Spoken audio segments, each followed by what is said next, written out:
One of the biggest things that makes Cool Dog School Dog so good, especially for those younger kids that we've been talking about, is the rhyme. Obviously, there's a ton of rhyme in that particular book. Um, it's okay if little kid books don't rhyme, but they really get into it when they do. They love it when it's kind of that has that rhythm and they feel like they can move to the words or that they can turn it into a song or kind of chant along with you. Um, so kids love when the books rhyme. So Cool Dog School Dog has two different kinds of rhyme. That's one of the reasons I chose this particular book. Um, the first type is called end rhyme. That's probably what most people are familiar with. End rhyme is where the last line, or excuse me, the last word in a line rhymes with the last word in another line. Um, so it has a lot of that. That's what you see in a lot of poems, where you'll have, kind of like a sentence. Maybe it's not a complete sentence, but a sentence, and then the last word rhymes with, the last line of the next sentence or the next line. Sometimes it goes every other one or something like that, but where the last word rhymes with the last word of another rhyme or of another line. So that's the first kind. It's just called end rhyme. Pretty easy to remember.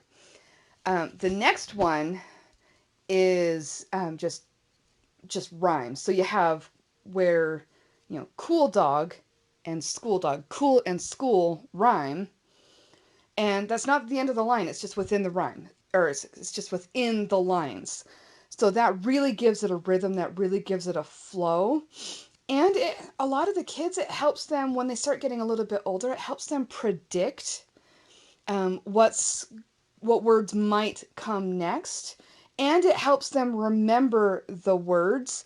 So maybe you read it to them once, maybe the next time they can remember part of it, and then they can kind of chant along with you. They can remember. They can't read yet, but maybe they can remember the words and feel like they're reading it with you. So that is why just rhyme in general, even though it's not end rhyme. There is one more type of rhyme that's not really in this particular book, but that I wanted to talk about just because it's big in a lot of children's books, and then, of course, also poetry and songs and things like that. And that is called I rhyme. So, I rhyme means that it looks like two words should rhyme, but they don't.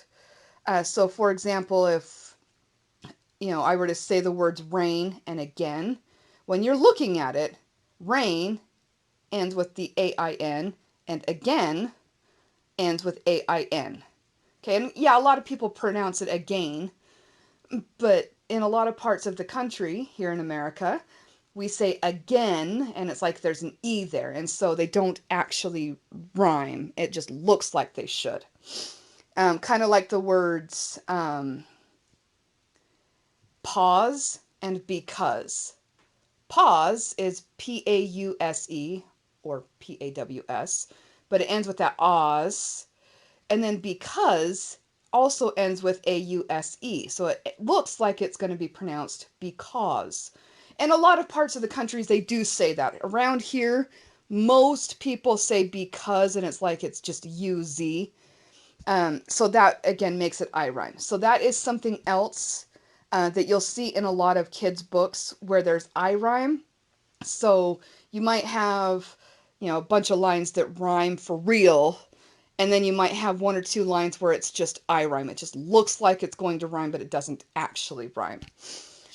So with the rhyming, again, not every single good kids book is going to have rhyme, but the kids tend to like the ones that have rhyme because, again, it turns it into a song. Most little kids like to sing or like to listen to you sing to them or something like that. They like to be able to kind of recite that nursery rhyme along with you, or just being able to be a part of it and having it feel like a song or a poem that they can chant or sing along with you really intrigues a lot of kids and makes it more exciting and more fun for them.